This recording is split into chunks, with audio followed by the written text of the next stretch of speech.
Welcome to Clinical Data Talks, a podcast brought to you by CRS Cube. I'm your host, Sylvain Berthelot. Join me and industry experts as we discuss the latest trends impacting the world of clinical data.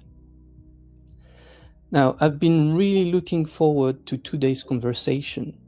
Joining us is someone who's made a lasting impact on the clinical data management community. With over 20 years of experience, from starting out as a data manager to becoming Bioforum's chief data strategist, my guest has really seen it all. You might know her from her insightful talks at conferences, or maybe you've experienced her kindness and her infectious energy firsthand. Let's welcome the one and only Tanya Du Plessis. Thank Hi, you so Tanya. much for having me here. Well, thank you for joining me. It's amazing to have you on the podcast. And I have high expectations that it's going to be very interesting, and I'm sure you're going to teach me a few things along the way. So today we're going to talk about something that I'm sure is on a lot of people's minds, which is data surveillance. We've had ICH E6R3 released earlier in the year with an emphasis on data ownership from sponsors. And I'm sure a lot of our listeners will have heard of data surveillance, but I'm also sure that a lot of them will have different interpretations of what it means. So let's start with, from your point of view, what do you think data surveillance truly mean?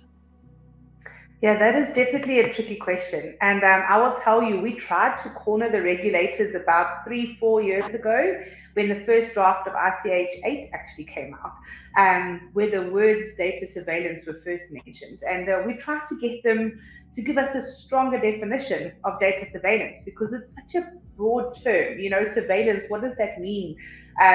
Should it be a direct impact? Should it be a wider net? And if you have a wider net, how wide should that net go? We collect so much data that it's difficult, to point that. And the answer from the regulators was unanimous across the board. FDA, EMA, MRHA, everyone was at the table with us. And they all said they don't want to give us a hard and solid definition because they're worried it's going to limit our innovation. What they referred back to over and over was that they're trying to reinforce the risk-based process. And that also linked back to the words in ICH E8, which was saying that data components need to be part of this risk evaluation.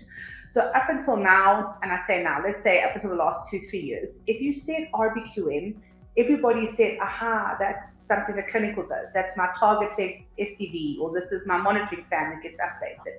But very few companies were thinking about it in terms of the risks around the data or using the data to identify risks even.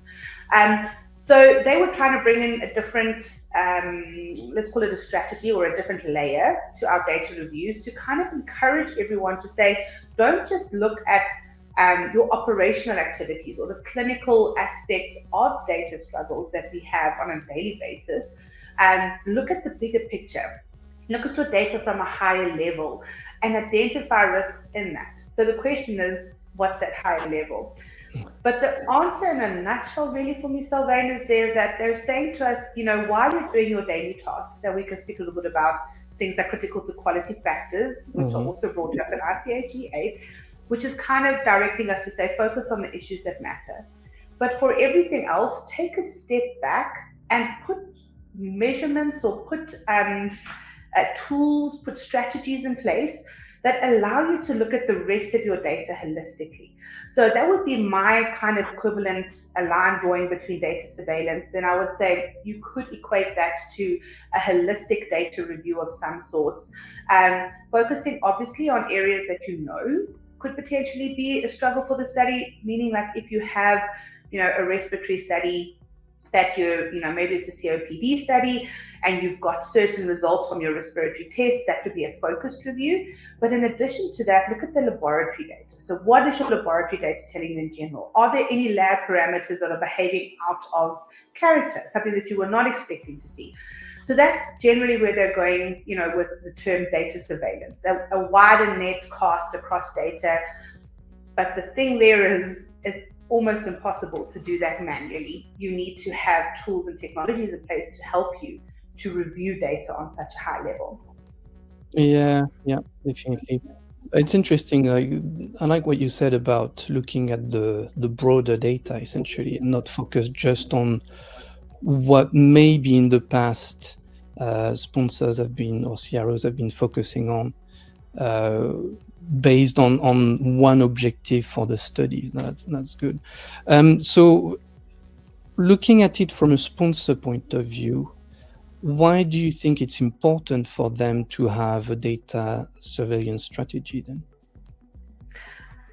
If I could list out all the incredibly important risks that our team alone at Bioforum has identified over the last few years, through working with customers that had a very strong data strategy, I think you'd probably fall off your chair.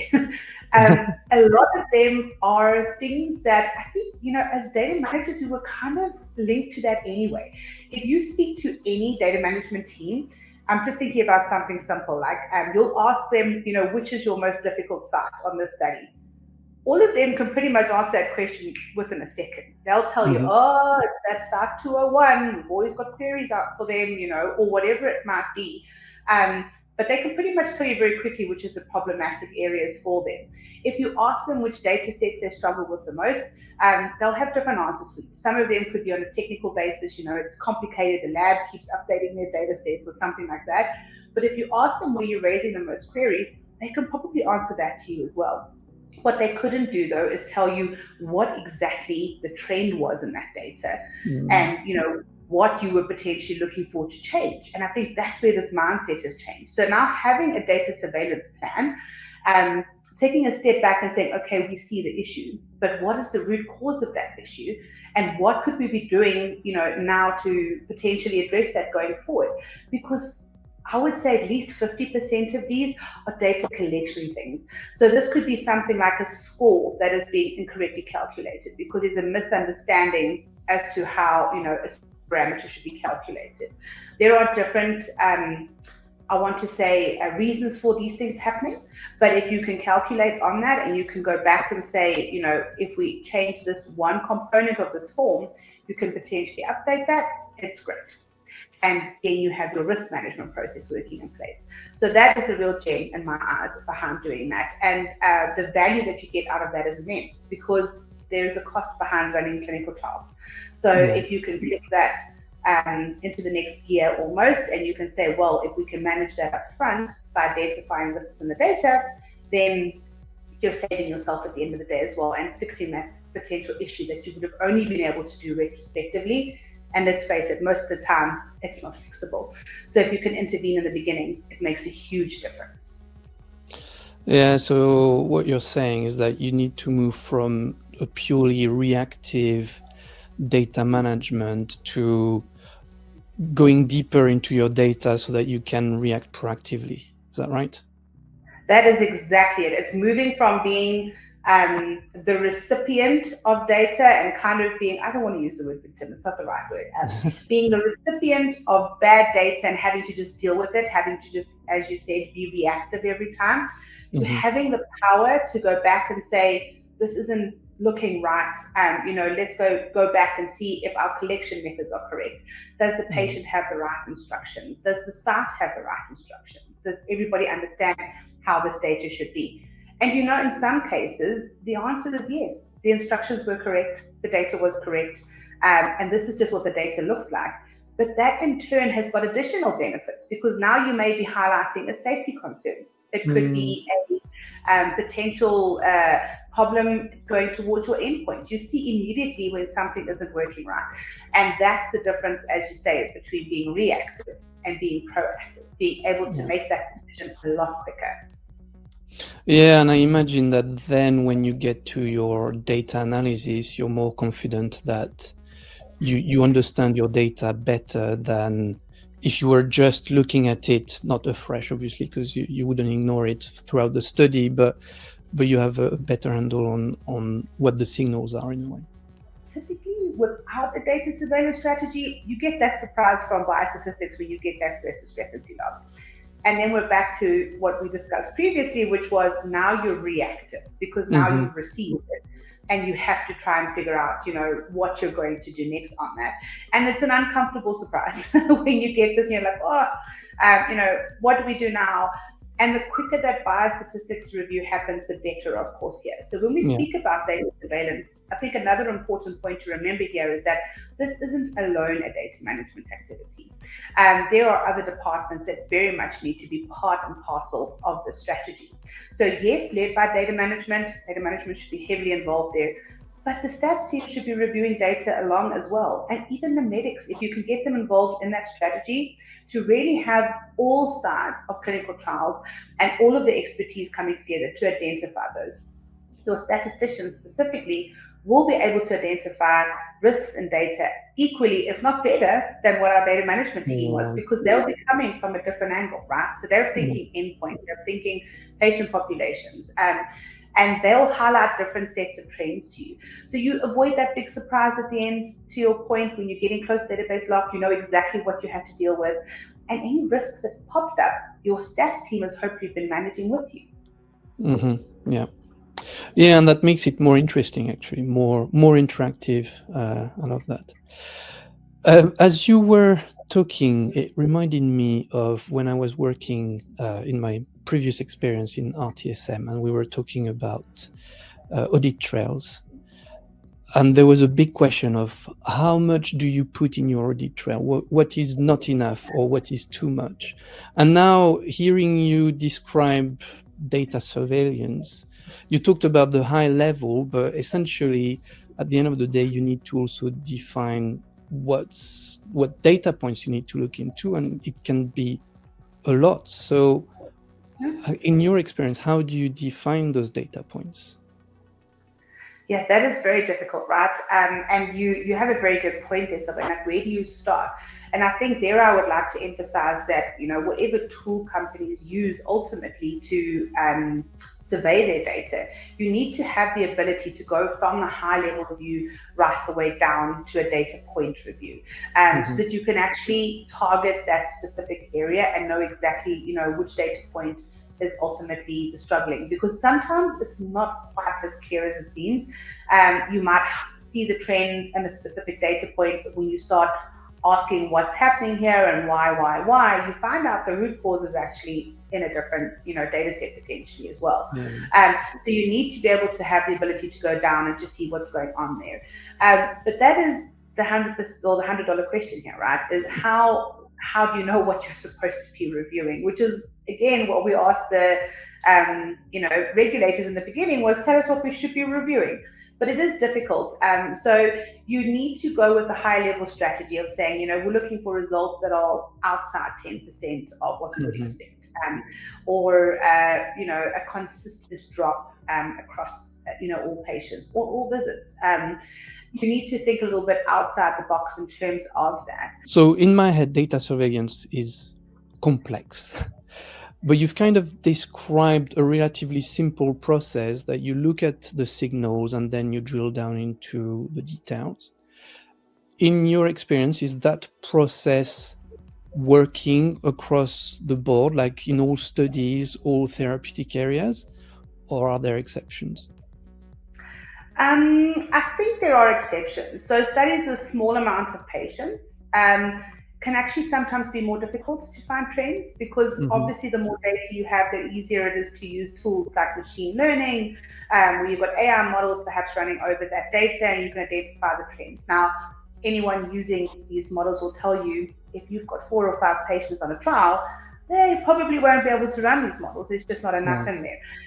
On the other hand, one could argue and say, well, you could potentially just do that manually. You have, few enough patients, you could use your eye. So I think there are challenges. I think it'd be more, I think the process and the strategy works for all types of trials, all types of therapeutic areas, but the way you deploy your strategy will be different. The way you actually approach that will be very much dependent on the volume of the data that you're receiving, or the volume of data that you have, and then, you know, the tools that you have to your availability on how to do that. But it definitely does work, Sylvain. I think the thing that I would say is probably the most important thing to remember is this is a continuous activity.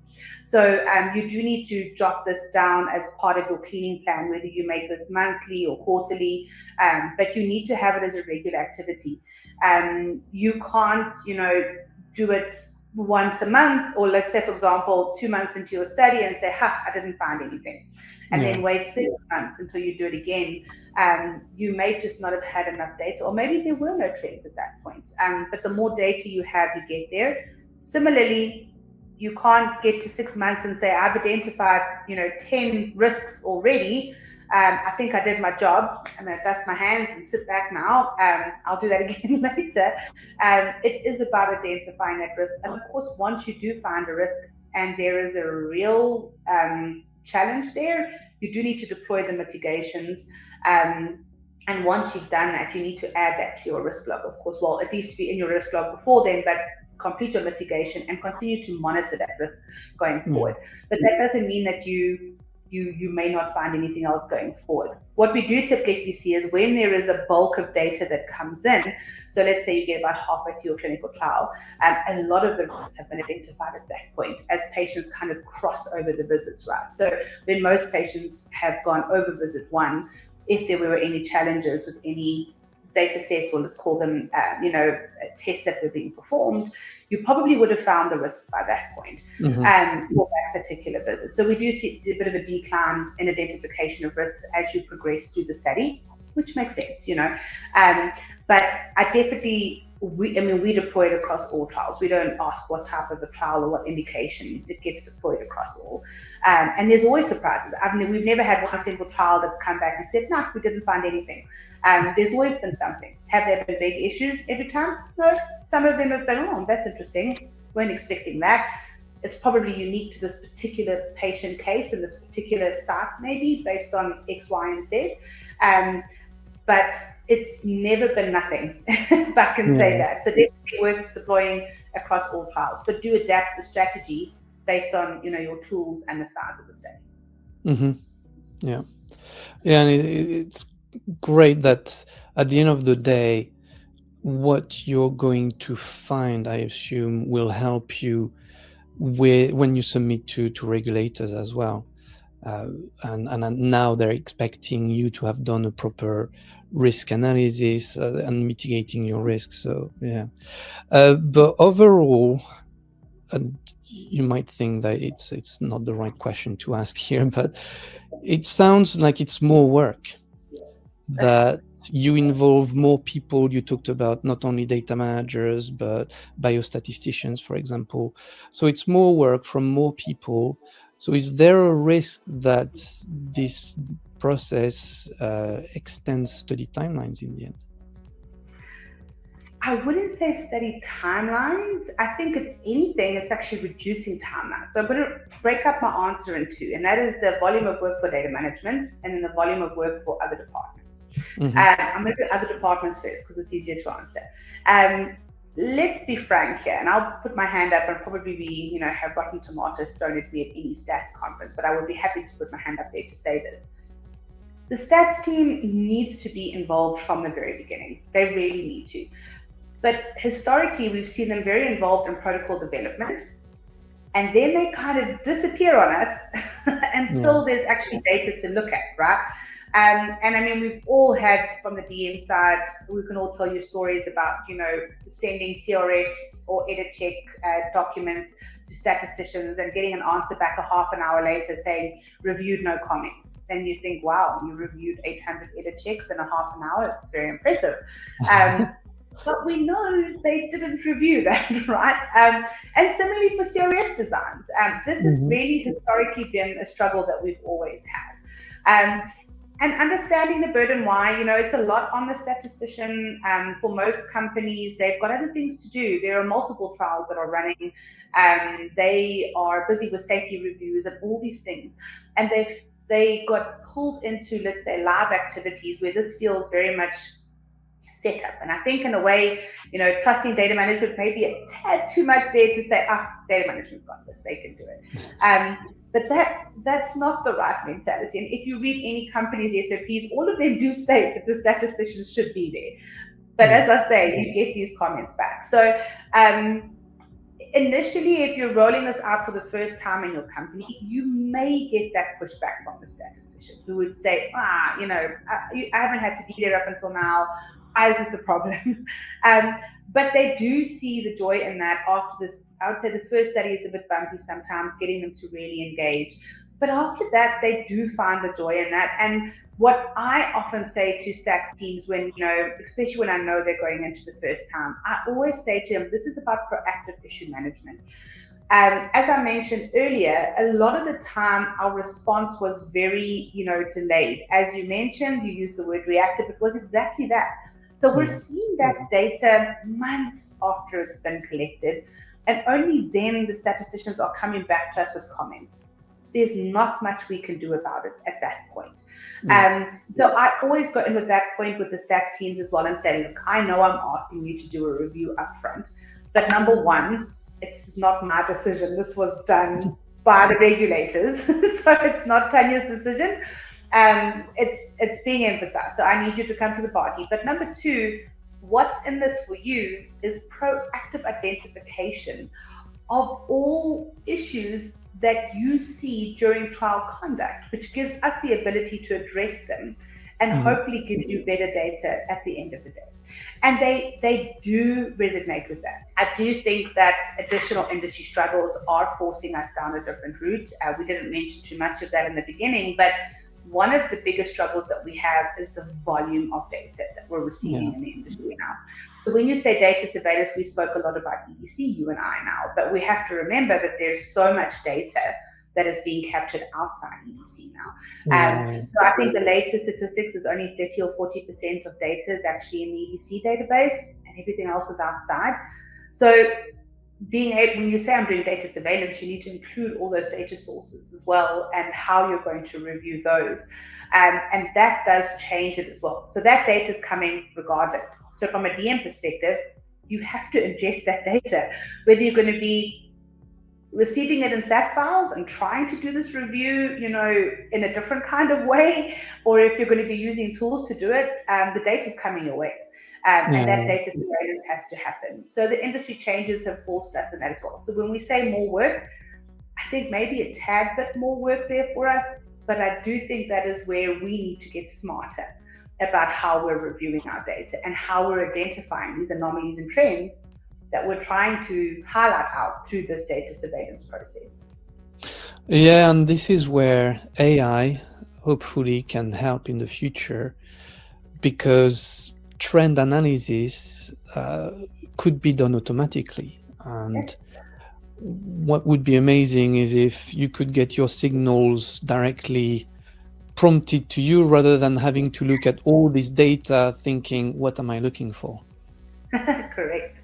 Yeah. Absolutely. Yeah. And the tools are starting to get there. I think, I said it just this week to someone else as well, where I said, I'm starting to get a little bit of allergic to the words AI, ML, because I do feel like it's a bit of a buzzword, right? And everyone is throwing something out there and not all of it is relevant. But I would prefer to look at the positive side of this, where I would say it shows you how many companies are trying to solve the problem for us as an industry.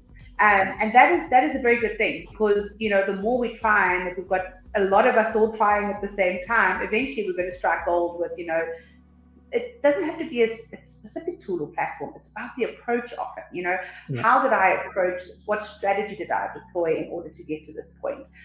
So the more we do it, the better we're going to get as an industry at solving that problem. But yes, absolutely, that's where these tools come in, and some of them are really great. And this is where I really would encourage everyone to spend some time to look at what is out there. I think conferences are obviously great for this kind of thing because companies have booths and there's presentations, but not everyone is, able to attend these. So, spend some time looking, what are in news blasts, look at what's on LinkedIn and places like this to see what else is out there, because there are some really nice tools that are already available out there that we could use. I don't think anyone is a golden goose yet where it's just laying golden eggs for us the whole time. But I do think that there are a number of struggles that can really be solved by some of the tools available off the shelf today. Yep, agreed. Well, I've got one last question for you, Tanya. I can't wait to hear your answer to that, actually. It sounds like it's going to be hard. What's the best piece of advice you've received that you consistently apply at work? That's a very good question, Sylvain. What is the best piece of advice? I think one of the best pieces of advice I received early in my career was feedback from a mentor of mine back then, which was always maintain a curious mindset. Meaning, don't take anything for granted. Always think about what is out there. Keep an open mind as to where we are doing things. I think one of the biggest things that trip us all up is resistance to change. Yeah. So, and it's hard, let's face it. When someone is asking you to change a whole process or to adopt a whole new platform or a new system and a new way of working, it can feel overwhelming, especially because this often happens while you're doing your daily job. I mean, I've never been in a position where someone said, Tanya, you don't have to attend to your inbox for this week. We're just going to focus on this change component, right? That's just not how life happens. But if you can maintain that curious mindset and that adaptability to change, it'll take you a long way in your career. Whether you're a data manager, looking at the data, reviewing, being part of the data surveillance team, always wanting to know what's going on there, what happened here, what is going on in this data set. Having that natural curiosity to wanting to understand what's happening will automatically lead you in the right direction. And thinking about on a management level, that curiosity changes a little bit, but it's very much the same. Is this the best platform that we should be using? Are we approaching our data strategy the right way?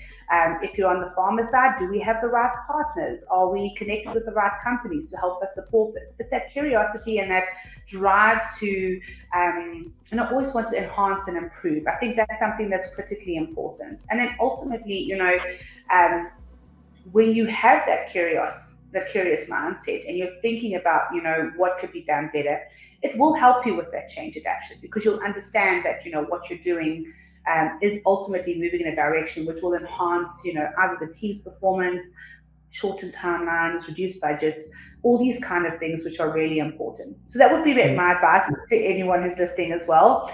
Maintain a curious mindset and try and stay as adaptable to change as possible. Yeah, I like that. And I feel like in our industry, if you are not embracing change, then you're in for a very rough ride. Yeah.